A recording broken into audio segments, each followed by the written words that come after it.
All right, let's just jump right into it. Imagine for a second that your bulletproof plan just fell completely apart. Markets shift overnight, a massive problem hits, and the pressure is suddenly through the roof. Because let's face it, change doesn't break systems. It reveals exactly how strong your leadership really is. Welcome to The Explainer. Today, we're building a structured, no-nonsense roadmap for navigating absolute chaos without losing your direction. So, what do you actually do when everything you've planned out suddenly just stops working? Picture the fallout. A massive project you've poured months into gets canceled out of nowhere. You lose your biggest client. A critical system fails literally hours before a major deadline. What happens next? Well, usually people panic. Some start pointing fingers and blaming others. Some just completely freeze in place, totally overwhelmed by it all. And some rush into frantic action without actually thinking things through. But this exact moment, this is where true leadership is proven. Uncertainty is incredibly uncomfortable, but is exactly where real leadership begins. And here's the thing you need to remember right off the bat. Surviving that initial shock is absolutely not a solo act. As the Center for Creative Leadership points out, leadership is really a social process. It's about a group working collectively. You aren't going to swoop in and save the day as the lone hero. Your real job in a crisis is to bring order to your team so that they can navigate that chaos together. You have to align your people and foster a commitment to a shared vision, even when the path forward is completely murky. To get everyone working together like that, you first need to slow down, assess the situation, and figure out what kind of crisis you are actually dealing with.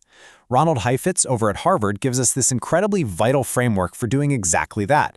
He splits problems into technical challenges and adaptive challenges. A technical challenge is kind of like a broken server. The problem is obvious, the solution is known, and your existing expertise can fix it.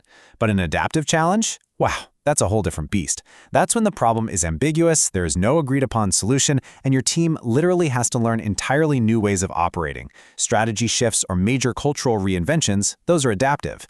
And treating an adaptive challenge like it's just a simple technical fix is a massive, massive leadership trap.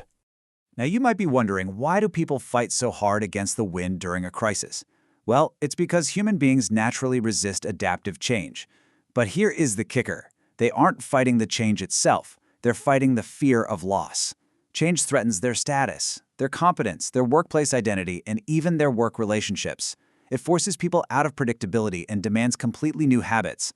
So remember this, your emotional reaction to change and your team's emotional reaction is actually the real hurdle you have to clear first. Which brings us to the very first step of real crisis management, controlling yourself. Before you can fix any broken system out there, you've got to regulate your own distress in here. You have to intentionally slow down your thinking to avoid making panic-driven decisions. Research from INSET really highlights that emotional intelligence, or EI, is the absolute foundation here. Their studies show that a leader's EI directly drives getting along behaviors, things like teamwork and empowering others. And those collaborative behaviors are what actually enable the getting ahead behaviors, like casting a vision and energizing your team. If you can't regulate your own distress, there's no way you can lead others through theirs. A calm leader stabilizes the team instantly. Okay, so once you've got a handle on yourself, how do you keep everybody else focused when everything is just up in the air? You create what Heifetz calls a holding environment. Think of this as creating a safe container for all the chaos. It might mean setting up a new daily huddle, a specific open forum, or just laying down new ground rules where difficult conversations and safe-to-fail experiments can happen without the whole system just cracking apart. You are stabilizing your team by giving them a secure, structured space to assess the new reality together. And once you've built that environment, your job is basically to act like a human thermostat. Think about the balance here. If you let the heat drop too low, you get apathy. People drift off, they just ignore the crisis entirely. But if the heat gets too high, you get defensiveness, absolute panic, and even sabotage. You want to keep your team in this sweet spot of productive disequilibrium. You raise the heat using facts and real customer stories to motivate them to change, and then you lower the heat by clarifying guardrails and simple next steps to prevent total panic. So you're calm, the temperature is right, now you have to move with purpose. For this, we can lean on the situational leadership methodology developed by Dr. Paul Hersey. This is a brilliant, repeatable process for matching your exact leadership behavior to the specific needs of your team in that exact moment. Step 1, diagnose their readiness to perform the new task. Step 2, adapt your behavior to match. And Step 3, communicate clearly so they understand exactly how you're approaching them. Because let's be real, there is absolutely no one-size-fits-all in a crisis. Depending on your team's state, your behavior has to shift on a dime. If they're facing an ambiguous task and have low experience, you can't just delegate and walk away. You have to use telling and directing. You closely supervise. But as they develop skill and just need some support, you shift into coaching. When they have the ability, but maybe the crisis has shaken their confidence, you participate and facilitate. And finally, when they are highly willing and capable, then you delegate. You've got to move purposefully between these styles based on what the situation actually demands right now. But here's the real trick. You can't just set a plan on Monday and expect it to hold up until Friday. Situational leaders know the job is never over. You have to continually reassess. In a crisis, you cannot wait around for perfect clarity before you make a move. Movement with clarity is always better than perfection without action.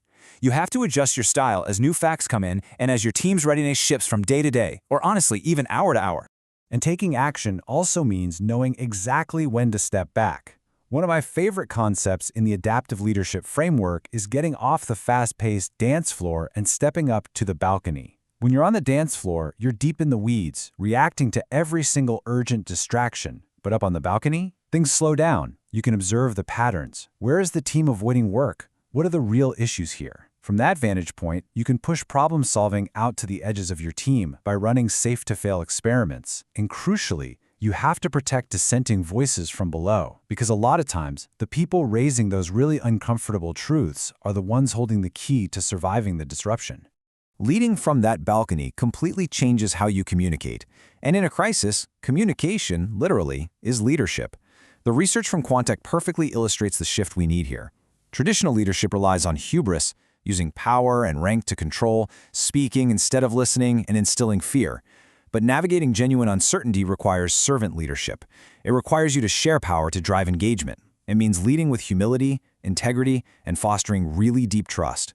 You are there to serve your team, to help them grow and adapt to this wild new reality. Now, we really need to watch out for a few massive pitfalls. I see well-meaning leaders make these mistakes all the time. They try to fix deep cultural shifts with a shiny new software tool, treating an adaptive challenge like a quick technical fix. Or they totally abdicate their authority, calling it empowerment, which just leaves the entire system floundering.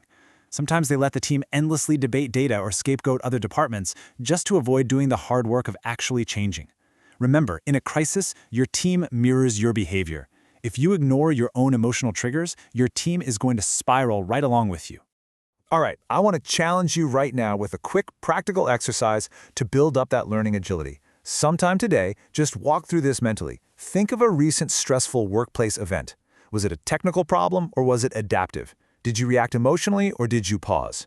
Jot down what a calm, situational leader, someone acting from the balcony, would have done differently in your shoes. Planning your first balcony step right now actually trains your brain to pause before reacting the next time stress hits. Because the hard truth is this: a crisis doesn't create leaders, it reveals them. You are never going to eliminate uncertainty from the business world, but your job is to be the anchor. When the market shifts, when the plans break down, your purpose is to step up, control yourself, assess the reality, and bring structured, focused order right into the heart of the chaos. And that sets us up perfectly for our next step. Join us in Module 10, where we're going to take these exact crisis survival skills and learn how to build them into structured, repeatable leadership processes. Until then, ask yourself, what will your very first move be the next time the ground shifts beneath your feet? Keep leading from the balcony.